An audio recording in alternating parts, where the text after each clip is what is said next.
सभी बच्चों को नमस्कार। हम बात कर रहे थे नीट के जो पीवाईक्यूज पूछे गए हैं प्रीवियस ईयर क्वेश्चन के, उनका सलूशन प्रोवाइड कर रहे थे। उसके तहत इलेक्ट्रिक चार्जेज एंड फील्ड, ये क्लास 12th का पहला चैप्टर है, इसके क्वेश्चन डिस्कस कर रहे थे। ठीक है, इसके कुछ क्वेश्चन हम डिस्कस कर चुके हैं, उनको इसी प्लेलिस्ट में डाल दिया है। जो प्लेलिस्ट बनी होगी इलेक्ट्रिक चार्जेज एंड फील्ड की, उसमें देख लीजिएगा। अब बेसिक खिदमत है। नेक्स्ट क्वेश्चन देखिए, ये question PMT 1995 all India PMT में और सीबीएसई पीएमटी में, पहले एक्चुअली में प्री मेडिकल टेस्ट होता था, उसमें पूछा गया था। क्वेश्चन को मैं पहले पढ़ रहा हूँ, फिर हम बोर्ड पे आते हैं। क्वेश्चन कह रहा है कि चार्ज स्मॉल क्यू, हम पढ़ते जा रहे हैं, आप चाहो तो पीछे देखते जाओ। A charge small Q is placed at the centre of the line joining two exactly equal positive charges capital Q. The system of three charges will be in equilibrium if small q is equal to, small q की value निकालनी है कि क्या होगी। ठीक है, और पूरा सिस्टम इक्विलिब्रियम में है। जरा समझने की कोशिश करिएगा क्या लफड़ा है। देखो, अब कैसे निकलेगा, कहां से निकलेगा। ये पीएमटी 1995 का है, ऑल इंडिया पीएमटी का है, और सीबीएसई अलग से कराती थी पीएमटी, उसमें भी 1995 में ये क्वेश्चन पूछा गया था। ठीक है, जिनमें पहले प्री मेडिकल टेस्ट होता था, एक सेंट्रल कराती थी, सीबीएसई कराती थी, कुछ स्टेट गवर्नमेंट्स अपने अलग अलग कराती थी। ठीक है, तो वो अलग अलग था। जरा इसका सोल्यूशन देखिएगा, सावधान। क्वेश्चन को मैं एक बार ध्यान से पढ़ देता हूं। A charge small Q is placed at the centre of the line joining the two exactly equal positive charges capital Q. क्या कह रहा है कि दो इक्वल चार्जेस हैं कैपिटल क्यू, ये कैपिटल क्यू पॉजिटिव है और ये कैपिटल क्यू पॉजिटिव है ना। हम समझने की कोशिश करिएगा। और एक कुछ दूरी पे रखे हुए हैं, इसके बिल्कुल बीच में एक स्मॉल क्यू रखा हुआ है।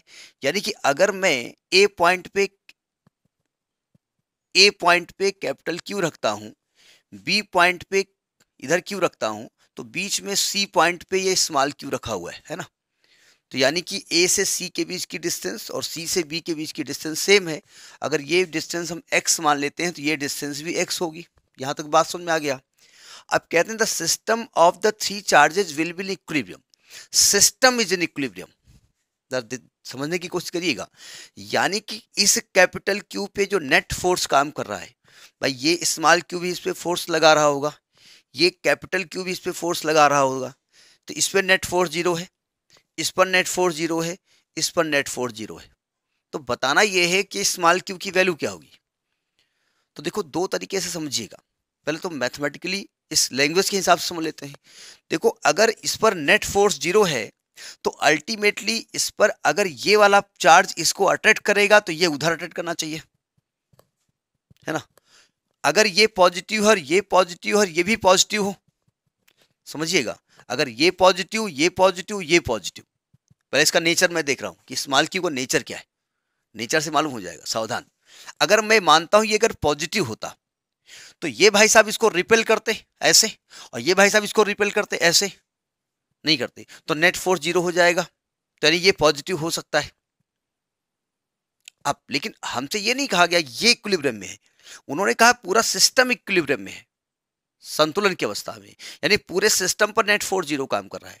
जरा यहां पे आइए, अगर ये पॉजिटिव होगा तो ये जो भाई साहब है, इस चार्ज को आपने Q1 माना, इस चार्ज को आपने Q2 माना, ये भाई साहब इस पे कैसा फोर्स लगाएंगे, रिपल्सन का फोर्स लगाएंगे। यानी Q2 ने इस पर जो फोर्स लगाया वो रिपल्सन का लगाया। अगर ये भी पॉजिटिव होंगे तो ये भी रिपल्सन का लगाएंगे। तो अगर इन भाई साहब में ने भी रिपल्सन का लगा दिया, दोनों फोर्स Q1 के ऊपर सेम डायरेक्शन में लगेंगे, तो क्या Q1 इक्विलिब्रियम में होगा। आपको एक ही डायरेक्शन में दो लोग धक्का मार रहे हैं तो आप क्या इक्विलिब्रियम में रहेंगे, नहीं। उसके लिए जरूरी क्या है, एक फोर्स इधर लगे तो एक फोर्स अपोजिट लगना चाहिए। यानी कि अगर ये रिपेल कर रहा है तो इन्हें अट्रैक्ट करना चाहिए। तो ये तो मुझे मालूम हो गया कि स्मॉल क्यू का नेचर कैसा है, माइनस, क्योंकि स्मॉल क्यू ने इसको अट्रैक्ट किया है। ठीक है, समझ में आ गई बात। तो यानी कि इस पर फोर्स लगाने से ये मालूम हो गया, इसको देख करके हम बात कर सकते हैं कि ये निगेटिव नेचर है। तो हम यहीं पे पूरा कैलकुलेशन कर लेते हैं। देखो ध्यान से, इस Q1 पर Q2 ने फोर्स लगाया, क्या लगाया फोर्स, F2। Q2 ने, उस वाले Q2 ने क्या लगाएगा, 1/4 pi epsilon naught Q1 Q2 अपान, और इसके बीच की दूरी कितनी है, यहां से लेकर के यहां तक दूरी कितनी है 2x, तो ये 2x का स्क्वायर है। और स्मॉल q ने इस पर फोर्स अट्रैक्शन का लगाया F, स्मॉल q ने अट्रैक्शन का लगाया F, तो F की वैल्यू क्या होगी 1/4 pi epsilon naught Q1 into small q upon x square. और इस पर नेट फोर्स कितना काम कर रहा है, 0। अब आप कहेंगे यहां से क्यों नहीं चेक किया, अभी हम बात कर रहे हैं यहां से क्यों नहीं चेक कर रहे हैं। नेट फोर्स 0 होने का मतलब क्या होता है कि F2 माइनस F1 का डिफरेंस कितना है, 0। तो अगर मैं यहां पर वैल्यू रख देता हूं 1/4 पाई एप्सिलॉन नॉट, Q1 की वैल्यू कैपिटल Q, Q2 की वैल्यू कैपिटल Q, और ये 4x स्क्वायर, और minus 1/4 pi epsilon naught, Q1 की वैल्यू कैपिटल Q, इसकी small q upon x square is equal to 0।